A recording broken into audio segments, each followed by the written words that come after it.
It doesn't matter how good the food is. If you miss these 5 details before buying a franchise, your profits will suffer. They have nothing to do with flavor and everything to do with process, paperwork, and people. Hi, I'm Sam from 7 Shifts, and I've worked at a restaurant franchise and talked to many franchisees.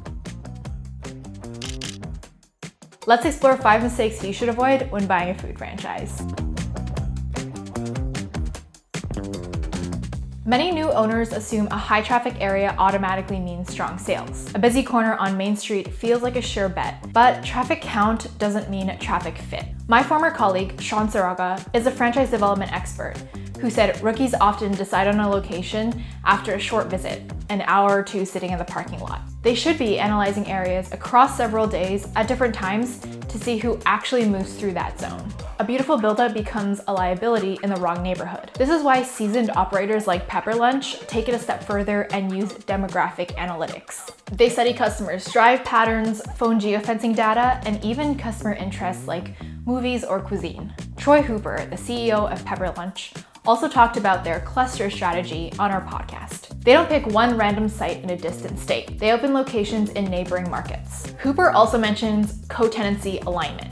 It's about putting your brand where your ideal guest already shops or eats. For a concept aimed at younger diners, for instance, surrounding businesses that attract the same group, like gyms or similarly priced restaurants, help generate steady traffic. And once you've found the prime spot, the next critical step is making sure the deal you sign doesn't cost twice what it should. A lease can turn a profitable franchise into a financial burden. The biggest misstep? Signing a lease without your own real estate or legal representation. If you call the number on the for lease sign, that broker's job is to protect the landlord's interests, to maximize rent and minimize concessions. Without an advocate working on your behalf, the lease starts off skewed against your long-term success. Check the fine print. You might be agreeing to a percentage rent clause that takes a slice of sales once revenue hits a certain point. Or you could end up accepting full responsibility for profit improvements like HVAC or plumbing, when you can actually negotiate those to be shared or credited. Escalation clauses bump rent every year whether or not your sales grow. That's why Troy Hooper warns operators to have representation before negotiating with the landlord. It may not be a good idea to approach a franchise with spots you've already leased. Franchisors invest a lot of time and money into evaluating locations and leases. I remember when the pandemic hit, my boss spent a ton of time on the phone with landlords to get rent relief for franchisees. A well-negotiated lease acts as a financial shield. It stabilizes rent, locks in fair build-out terms, and protects cash flow through provisions like rent abatement or co-tenancy protection. Once the ink dries, the next risk to watch out for is construction costs. Builders rarely match your budget. They match your level of diligence. A contractor's early quote often excludes permits, inspections, or code compliance work. Their timeline can double once utility access or mechanical issues surface, and every extra week means more rent without revenue. Infrastructure is where overruns hit hardest.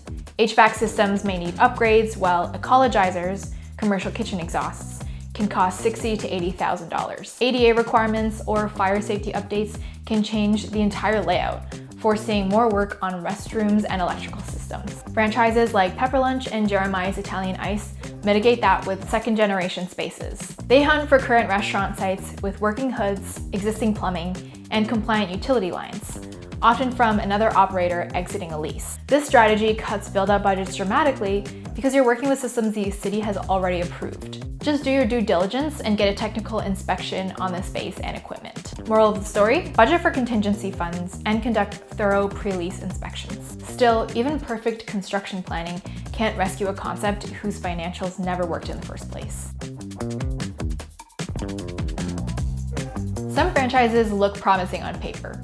Buyers get swept up in branding and buzzwords without validating if the numbers make sense. As a franchisee, you have to contribute royalties, tech fees, and ad fund. Some operators discover too late that the franchisor's own corporate units never hit sustainable profitability. Garrett Mills of Uncommon Brands outlines the trifecta they use to evaluate a restaurant's finances: sales to investment ratio, store level margin, and cash-on-cash returns. They calculate these ratios by looking at average unit volume, or AUVs, EBITDA, and cost to open new stores. While he points to cash-on-cash returns higher than 30%, he says the other two metrics, sales to investment ratio and store level margins, can flex. Wingstop, for example, has great sales to investment ratio and decent store level margin, while Dutch Bros has great store level margin, but fair sales to investment ratio.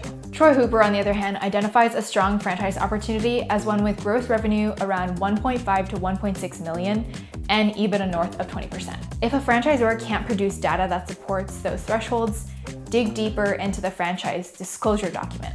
The FDD outlines things like average revenues, cost ranges, franchise failures, and litigation history. Verify those numbers and compare multiple operator statements to see if the business is viable. And remember, even a profitable model can fail if you try to run it from a distance.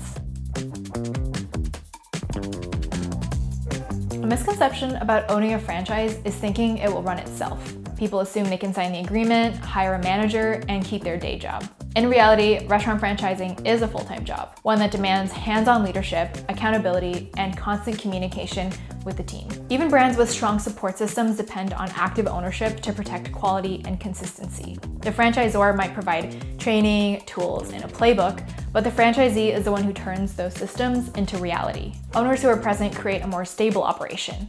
They notice early slips in standards, handle scheduling issues before they spread, and reinforce habits that drive profitability. They also build trust with staff, which lowers turnover and protects service quality, which is especially important when you consider that you lose $1,000 to $2,000 every time a restaurant employee quits. Franchising isn't passive income, it's sustained entrepreneurship.